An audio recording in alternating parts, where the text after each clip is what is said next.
Hey guys, it's me എമ solutions. ഇനി എന്തിന് വേറെ സൊല്യൂഷൻസ്. എൻ്റെ പ്രിയപ്പെട്ട +1 വിദ്യാർത്ഥികളെ, സപ്ലിമെൻ്ററി അലോട്ട്മെൻറ്റ് വരുന്നത് ഇന്ന് രാത്രിയോ അല്ലെങ്കിൽ പുലർച്ചെ ഒരു 8 മണിയുടെ മുന്നേ ആയിട്ടൊക്കെ ആയിരിക്കും വരുന്നുണ്ടാവുക. പക്ഷെ നിങ്ങൾ മനസ്സിലാക്കേണ്ടത്, സപ്ലിമെൻ്ററി അലോട്ട്മെൻറ്റുമായി ബന്ധപ്പെട്ട ഏറ്റവും ലേറ്റസ്റ്റ് അപ്ഡേറ്റ് എന്ന് പറയുന്നത്, സപ്ലിമെൻ്ററിയിൽ വാക്കൻസികൾ അടക്കം കൊടുക്കുന്ന സമയത്ത് നിലവിൽ സപ്ലിമെൻ്ററിയിൽ ആർക്കെങ്കിലും അഡ്മിഷൻ ലഭിക്കുകയാണെങ്കിൽ ആ ലഭിച്ച സ്കൂളിൽ പെർമനൻ്റ് ആയിട്ട് ജോയിൻ ചെയ്യണം. നിങ്ങൾക്ക് ഇഷ്ടമില്ലെങ്കിൽ പോലും നിങ്ങൾ വാക്കൻസി ലിസ്റ്റ് നോക്കിയിട്ടായിരിക്കും ഓപ്ഷൻസ് കൊടുത്തിട്ടുണ്ടാവുക. മേ ബി നിങ്ങളിപ്പോൾ ഒരു 10 എണ്ണം കൊടുത്തിട്ടുണ്ടെങ്കിൽ അതിൽ 10ാമത്തെ ഓപ്ഷനാണ് നിങ്ങൾക്ക് കിട്ടിയതെങ്കിൽ പോലും അവിടെ നിങ്ങൾ സ്ഥിരമായിട്ട് ചേരണം. ടെമ്പററി എന്ന് പറയുന്ന ഒരു സംവിധാനം ഇല്ല എന്ന് പ്രിയപ്പെട്ട കുട്ടികൾ മനസ്സിലാക്കുക. ഇനിയുള്ളത് എന്താണെന്നും കുട്ടികൾ ചോദിക്കുന്നുണ്ട്. അതായത് സപ്ലിമെൻ്ററി കഴിഞ്ഞ ഉടനെ ജൂലൈ 8-9 ദിവസങ്ങളിൽ ഇതിൻ്റെ അഡ്മിഷൻ പ്രോസസ്സ് ആയിരിക്കും. ആ അഡ്മിഷൻ പ്രോസസ്സ് കഴിഞ്ഞതിന് ശേഷം ഇനി എത്ര വാക്കൻസി ഓരോ സ്കൂളുകളിലും ഉണ്ട് എന്നുള്ളത് പിന്നീട് കാണിക്കും. ആ വാക്കൻസി പ്രകാരം വീണ്ടും സപ്ലിമെൻ്ററി നടത്തുകയാണ് ചെയ്യുക. സപ്ലിമെൻ്ററി 31 വരെ സപ്ലിമെൻ്ററി തുടരുക തന്നെ ചെയ്യും.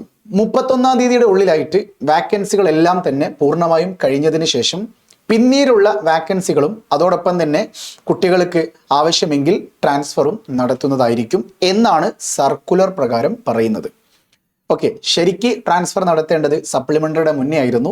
പക്ഷേ നമ്മുടെ VHSCയിൽ വൊക്കേഷണൽ ഹയർ സെക്കൻഡറി എഡ്യൂക്കേഷനിലൊക്കെ സപ്ലിമെൻ്ററിയുടെ മുന്നേ 3rd അലോട്ട്മെൻറ്റ് വരെ കയറിയ കുട്ടികൾക്ക് ട്രാൻസ്ഫർ അലോട്ട്മെൻറ്റ് നടത്തിയിട്ടുണ്ട്. രണ്ട് വിഭാഗമായതുകൊണ്ട് തന്നെ കൃത്യമായിട്ട് അത് ഫോക്കസ് ചെയ്യപ്പെടുമ്പോൾ VHSC കൃത്യമായി കാര്യങ്ങൾ ചെയ്യുന്നു എന്ന് വേണം നമ്മൾ മനസ്സിലാക്കാൻ. HSCയിൽ എന്തുകൊണ്ടാണെന്നറിയില്ല സപ്ലിമെൻ്ററിക്ക് ശേഷമാണ് ട്രാൻസ്ഫറിനെ കുറിച്ച് കൂടുതൽ അപ്ഡേറ്റുകളൊന്നും നമ്മുടെ പ്രോസ്പെക്ടസിൽ പറഞ്ഞിട്ടുമില്ല. എന്താണത് പറയാതിരുന്നത് എന്നത് ഇപ്പോഴും ഉത്തരമില്ലാതിരിക്കുകയാണ്. പക്ഷേ മലപ്പുറം പോലെയുള്ള ജില്ലകളിൽ, മലബാർ ജില്ലകളിൽ സീറ്റിൻ്റെ പ്രതിസന്ധികൾ രൂക്ഷമായി കൊണ്ടിരിക്കുന്ന ഈ ഒരു സാഹചര്യത്തിൽ തന്നെ സപ്ലിമെൻ്ററിയിൽ ആർക്കൊക്കെ സീറ്റുകൾ ലഭിക്കുമെന്നും ഇനി എത്ര വാക്കൻസികൾ ഉണ്ടാകുമെന്നൊക്കെയുള്ളത് ഓരോ രാഷ്ട്രീയ പാർട്ടികൾ കാത്തിരിക്കുകയാണ്, ഇതിനെതിരെ സംസാരിക്കാനും ഇതിനനുകൂലമായി സംസാരിക്കാനും ഒക്കെ ആയിട്ട്. എന്തായാലും ശരി, സപ്ലിമെൻ്ററിയിൽ അലോട്ട്മെൻറ്റ് ലഭിച്ച കുട്ടികൾ നിർബന്ധമായിട്ടും ജൂലൈ 8-9 തീയതികളിലായിട്ട് അഡ്മിഷൻ ലഭിച്ച സ്കൂളിൽ എടുക്കേണ്ടതാണ്. പെർമനൻ്റ് ആണ്. നിങ്ങൾക്ക് ഇഷ്ടപ്പെട്ട കോഴ്സ് അല്ലെങ്കിൽ പോലും നിങ്ങൾ സ്ഥിരമായിട്ട് ജോയിൻ ചെയ്തേ പറ്റുള്ളൂ.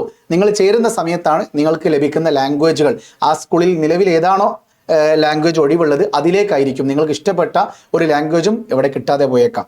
അതായത് മലയാളത്തിൽ ഇപ്പോൾ സീറ്റില്ല, ഓൾറെഡി 3rd അലോട്ട്മെൻറ്റ് വരെ കയറിയ കുട്ടികളൊക്കെ മലയാളം എന്ന് പറയുന്ന സബ്ജക്റ്റാണ് ഓപ്ഷനായിട്ട് കൊടുക്കുന്നതെങ്കിൽ മേ ബി മലയാളം ഇല്ലെങ്കിൽ ചിലപ്പോൾ നിങ്ങൾ അറബിയിലോ ഉറുദിലോ ഹിന്ദിയിലോ ഒക്കെ മാറേണ്ടി വരും.